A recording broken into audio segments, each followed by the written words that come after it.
Hello, everybody, and welcome back to another episode of The Push with Nick and KP. I'm KP, I've got Nick here in attendance with me, and today we're going to be going through our weekly recap of Monday Night Raw that took place this past Monday. So this is off the back of the Royal Rumble event, which obviously has some big talking points from that show. So how about we get diving into the action of the first show leading towards Elimination Chamber. Monday Night Raw, that would start off with a segment between Jeyuso and Gunther. Jeyuso mainly getting into the ring after his Royal Rumble victory. You know, it's essentially that whole cliche sort of, he's going to be laying down hints of who he's going to be challenging at WrestleMania. It's going to be Gunther, it's going to be Cody Rhodes. Those seem to be the only names really on his radar right now, and the two of them would have a little bit of a segment in the middle of the ring. Jey getting a little bit emotional, Gunther basically just being very nonchalant, and just a general sort of conversation you expect the Royal Rumble winner to have with a current world champion. The first match of the night would be Penta. He would go one-on-one with Ludwig Kaiser. Penta would defeat Kaiser, something that you'd expect. He's been on a pretty good run since coming into WWE. And he's undefeated in singles action. That wasn't going to change here in this matchup. We see Pete Dunne towards the end of the action there after the bell. And Penta would be going for a post-match interview that he's been doing pretty recently, but Pete Dunne would actually be interrupting that and getting involved, sort of like highlighting that maybe Pete Dunne isn't done, pardon the pun, with Penta maybe here just yet. So yeah, he's got a little bit of heat on himself, Penta, with a couple of guys. Then we would go over to our third section of the night, which would be Charlotte Flair. She would have a promo in the ring, kind of like Jey Uso, really, with Rhea Ripley instead, obviously. With the women's division, with Charlotte winning the Royal Rumble, it's one of the champions that Charlotte Flair, is possibly going to be challenging at WrestleMania.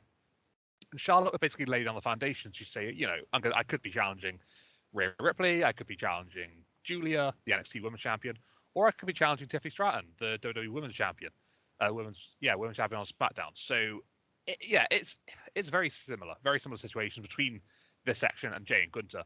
But the champion and possibly the challenger getting into each other's faces and just sort of like laying down the scene. Charlotte seems to be going down this path of the champion needs to prove themselves to her. So obviously sticking to a sort of like queen mentality here. She is the top woman, and just basically saying to the champions here, like, right, I may be the challenger in this situation, but I am the queen, and you have to prove yourself to me. That's essentially the vibe that I'm getting from Charlotte Flair in these sort of interactions here. We'll a little bit more about that, from Nick in a moment, and obviously in our SmackDown and NXT recaps later on too. And also then we would go on to our next match of the night, which would be the New Day, this new look of New Day, Xavier Woods, Kofi Kingston, taking on the LWOs, Rey Mysterio and Dragon Lee. Between the four of these guys, New Day in the first tag team match since that obviously that kind of historic change of mentality between the two of them, just basically laying down the law on Big E, and basically just alienating themselves from the rest of the locker room. And New Day would get a win here. I think it's actually really important that they got the win in this matchup. Rey Mysterio and Dragon Lee, the LWO have never really got cooking, have they? In terms of the gas, they haven't really stepped it up, and it's just another opportunity here that I think they're just being used to elevate somebody else in the situation. We had Logan Paul interfering midway through the matchup just to sort of like put a little bit of scope on the match between him and Rey Mysterio next week, which will be an Elimination Chamber qualifier. But it's just a little bit of setting the scene there. New Day with a big win, just to kickstart their momentum since turning heel. Nick, what have you got to say regarding these four segments then? The opening segment between Jey and Gunther, obviously Charlotte Flair and Rhea Ripley, and then obviously the two matches there. Yeah, so what appears to be a reoccurring theme, as we see it every year, the Rumble winners going through and deciding who they are going to go up against for Mania, main event of Mania, that whole controversial statement that we get into every year. The Jey versus Gunther, took quite a while. Jey's entrance might be rivaling that of Roman Reigns at this point in terms of length it takes him to get to the ring and finally, actually cut a promo. But Gunther comes out and says, "Are you sure you want to do this? I'm going to make your life hell." It really does feel like we've seen this before. on numerous occasions. But yeah, 99% sure that clearly seems to be. He didn't actually say that he was going to challenge Gunther, but yeah, obviously that appears to be where we're going. So yeah, we'll talk about that a little later on SmackDown with his interactions with Cody. Penta beating Kaiser here felt like that was the right choice. They clearly are trying to elevate Penta, see where they take him with his Rumble performance and another win here. Not sure where he fits in, in terms of a title picture, if that's where he's going. But yeah, another win for him. Charlotte's promo was a very interesting talking point. I voiced my opinion on this before. I think she should never be anything other than a heel. It just doesn't make sense. She came out here as a face, and the crowd quickly made her try to pivot. And props to her. I think she did a better job than most would have. She really tried to turn it back a little bit. Where at the end she was at least a kind of a tweener at best. But yeah, and that improved as the week went on as well. Definitely towards SmackDown, we start to see that she realizes she has to be a heel, or at least a very, very arrogant face. So I think depending on who she chooses, I think we'll see better. We'll make more sense of that. I think everyone's just assuming that she's going to go after Tiffy. But I think Rhea makes a lot of sense too. I think the one argument you could probably say is that does winning really help either of them? And you could say obviously beating Charlotte at Mania is going to help anyone. And the rubber match between these two, they each have a win so far. So I think you could certainly make a case that this match could be good. I think just in terms of payout, probably not as high as that of Tiffy and Charlotte. The New Day having a match for the first time together is truly an insane and not one that I had realized, because they turned on the 10th anniversary. That was on December 2nd. So it has been 2 months, and just for them to have a match now is truly insane. But yeah, the writing was on the wall with that one. As soon as they announced Logan Paul going up against Ray, I think we all kind of thought he was going to interfere in one way or another.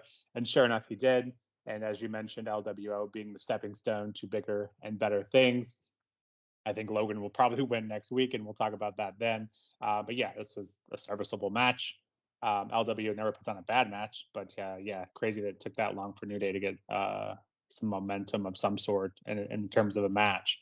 But yeah, it'll be interesting to see where they take that one, and we'll see how the Ray Logan match goes next week.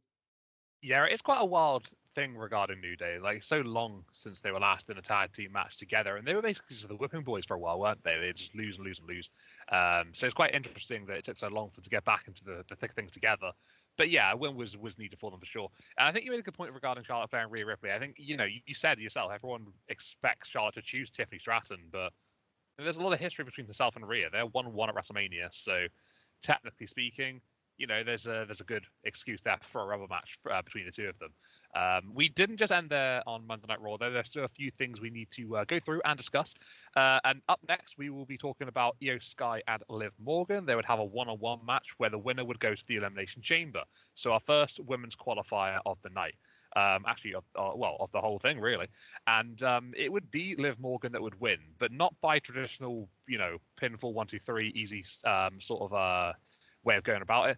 It would actually be because of a disqualification. Rhea Ripley, she would get involved here, towards the late stages of this matchup, and she would actually cost Io Sky by mistake. She'd get into a little bit of a scuffle with Liv Morgan, and Rhea would actually end up hitting Liv. So because obviously, of the hit, referee has no choice, disqualify Liv Morgan because of what Rhea Ripley did to her. So yeah, it's an interesting sort of thing they're putting in place there as to what they're trying to imply here. Obviously, the Rhea Ripley essentially just accidentally costing Io Sky. There's got to be something underlying there going forward, I would assume. But it seems to me that all of the matches for the qualifiers for the women's chamber match have already been scheduled. So I don't know. I don't see Io going into the chamber. So her path to WrestleMania now seems a little bit here or there. I don't really know where they're going with it, but there seems to be something. Whether they add her in some way or form at some point later on in some way, I don't actually know right now. We'll have to wait and see. But it's an interesting one. Liv Morgan in the chamber match. I think I can speak for most people when I can say I don't want Liv Morgan to win because we don't want Liv Morgan Rhea Ripley again. But nonetheless, Liv advances. She's in the chamber because of that disqualification. Then we would see Seth Rollins. He would be in the middle of the ring casting a promo, and he would basically bring to life the events from the Royal Rumble and everything that happened when he got eliminated with the likes of CM Punk, Roman Reigns especially. And he would basically say how sort of elated he was about everything that happened with Roman, and he would then highlight his intentions to go for the Elimination Chamber match, which will be coming up very, very soon. He has a qualifier coming up in the next couple of weeks. He would bring out Sami Zayn, attempting to hype him up of his upcoming qualifier for the Chamber, where he would go one-on-one with CM Punk, and that would be the main event of Monday Night Raw. Nice transition there into that main event. CM Punk would end up defeating Sami Zayn in what was a pretty decent match between the two of them. Not a bad main event. And yeah, unfortunately for myself, CM Punk would win against Sami Zayn. But it would be more about what happened after the matchup that would be the biggest talking point, because Kevin Owens would come out of nowhere, really, essentially, after his hellacious match against Cody Rhodes at the Royal Rumble, and be in a battered. You could see the bruise on his eye, the black eye, scars over his face. You could see that he wasn't quite fully healed, let's put it that way. But nevertheless, he was in the position where he could come out, attack Sami Zayn, actually crashing Zayn into CM Punk, removing him from the conversation, and then he would hit a package power driver on Sami, just leaving him just laying there in the middle of the ring. It was quite an awful watch for someone like me who loves Sami Zayn. But, it clearly states that the next stage of Sami Zayn's sort of story here with Kevin Owens is going to be some sort of big match going forward. It is WrestleMania season. It could be the two of them at Mania together once again. I'm not the biggest fan of that, considering their current situation where there's no big titles on the line or anything like that. But if they sort of raise the stakes somehow, I can get invested as I always do with Sami Zayn matches. So we'll have to see how things play out. But yeah, Kevin Owens clearly not done. Only took a couple of days before he was ready to come out and just lay out Sami Zayn. Quite the recovery from Owens. And now we'll have to wait and see what the recovery is from Sami Zayn after that package power driver. But Nick, what about you, my guy? What did you think of all these 4 segments here regarding these, the couple of matches and obviously Seth Rollins and Sami Zayn? Yeah, Liv Morgan. Unfortunately, as you mentioned, I definitely don't want to see that with Rhea, assuming that Rhea is the champion not yet challenged for Mania. Although I did find it interesting, and first of all, I love that we do the qualifying matches, with the exception of Cena, which I'm 100% okay with. Just declaring, I'm 100% okay with that, given the time he's put in here and all that, and kind of his farewell tour. So I'm okay with that. I do like the qualifying matches, even though sometimes it's extremely obvious, like who's going to win. I like that we make him earn that. And I think that's one thing that Triple H has always been better at doing than the person that had his job before. So I'm happy with that. And the Io and Rhea bit is interesting, clearly laying some seeds there. But as you mentioned, where does Io fit into it and when? Maybe the only thing I could really come up with is if Io and Damage Control kind of go full heel again. Maybe they attack someone like Liv or someone that's in it and then get her spot that way. That feels very cheap, but maybe that's how they do it. Or maybe that we're going to revisit this months down the road. It's interesting to see how that'll play out. Or maybe this is like an elimination chamber match instead. It seems like that'd be a pretty quick build, but I don't think anyone's going to fight us on Io and Rhea. So yeah, it'll be interesting to see where that one goes. But yeah, Liv in the chamber, first one to qualify. We'll see who else we get in that. Seth's outfit, just props to him. He goes all out. His always making a statement with his very flamboyant attire for sure. But yeah, kind of planting those seeds for CM Punk, him, and Roman. Obviously, Punk winning here. So when are we going to get that, or will he be cost in some other way before or after? We shall see.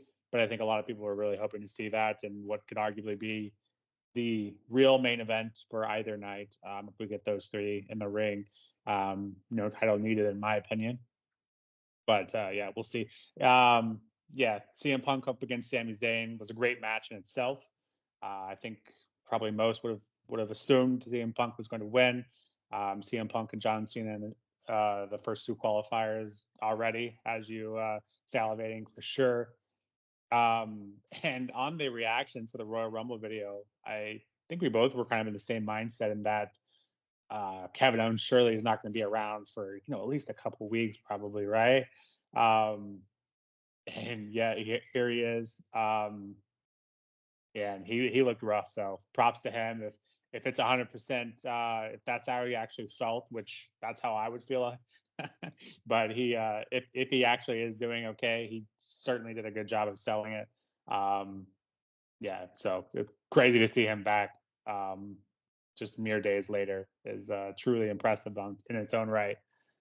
And Sammy and KO, I think I'm never going to be mad at that matchup. You mentioned having a title on the line, perhaps. Obviously it would elevate things, and they both clearly deserve a title. Just due to the roster, like where you got to fit these guys in somehow. And I think if any rivalry can make it seem important without a title, it's certainly these two guys. But yeah, I think the latter half of Raw was really good. The overall, I just felt like it. I feel like Raw has been kind of in a rut lately. I feel like ever since we moved over to Netflix, I don't know, it just hasn't felt important as important as it should to me personally. Feel free to weigh in on that as well. But yeah, just the end was great. I just feel like I just haven't really walked away really enjoying Raw lately. But yeah, these last two bits were really good, and I felt like did a good job of moving forward, which is what we want from these weekly shows. But yeah, overall, I gave this one a 6 out of 10. It was good, just not anything special. And I can't remember the last time I felt like Raw was truly special. Even the debut just felt like it was, here's a bunch of celebrities, but not much else. But yeah, what were your thoughts on Raw for this week, KP? I think for me personally, it's quite difficult because I have to split aside my, I guess professional critique. I don't think professional is the right word, but you get what I'm trying to say here. I got to split that between my just love for certain individuals and how I agree they should be put and how they shouldn't be put. And, seeing Sami Zayn, what he went through, it just hurts me inside. And I think, yeah, I'm struggling really to enjoy this episode of Raw for various reasons. I don't care for jeyuso, and Sammy losing to CM Punk is something that really, really is not sitting right with me. And no, I it's just not a show built for me right now, and I think I'm struggling to really be invested and hyped for it. I think that's just something I'm going through a personal struggle with. I gave it a 5 out of 10 just purely because I'm just not in the hype right now, but I'm hoping for bigger things coming up soon. I do agree with you. I think that since going to Netflix, it seems to have actually gone downhill, which is quite the surprise. But I'm hoping things can really pick up soon and get better. Fingers crossed. But yeah, I think regarding that would basically be my take on Monday Night Raw. And I just really am hoping things get better. I'm sure they will do. It's just a little bit of time is needed, I think, regarding that. But yeah, guys, what did you all think regarding Monday Night Raw and everything that happened this past week? The winners, the losers, the individual segments in between, jeyuso, whatever, anything that you want to say. Let us know in the comments regarding what you think. If you like the video, then please hit a like and subscribe on the channel. And yeah, we'll be seeing you all in the next one, which is very, very soon. We've got NXT recap coming up after this one, and we'll see you all then. But for now, this has been another episode of The Push with Nick and KP, and we'll see you guys on the next one. Thank you guys, and bye-bye.